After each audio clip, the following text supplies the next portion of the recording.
எந்த இடத்துல பிரதர் பாம்பு பார்க்குறீங்க கரெக்டாக?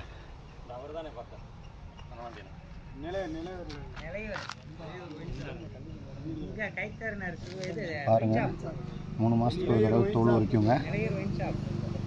தோல் உரித்து பட்னி கிடந்து தான் தோல் உரிக்கும் பாம்பு. ஸோ கிட்டத்தட்ட உரிக்கிற ஸ்டேஜ். இன்றைக்கி ஒரு நாள், நாளைக்கு ஃபுல்லாக இதாயிரும். தோல் உரித்து கண்ணுக்கிட்ட உரிக்கிறதுக்கு தான் ரொம்ப கஷ்டப்படுவாங்க. ஸோ செம பசியில் இருக்கும் இந்த பாம்பு. இப்போ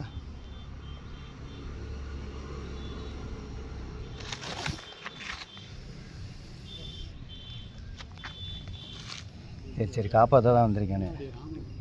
சரியா, பயப்படாம. ஈஸ்வந்திரோ கப்பு இருந்துச்சு, அதை எடுத்தேன். இந்த இது பயம் வேண்டாம். சரியாப்பா?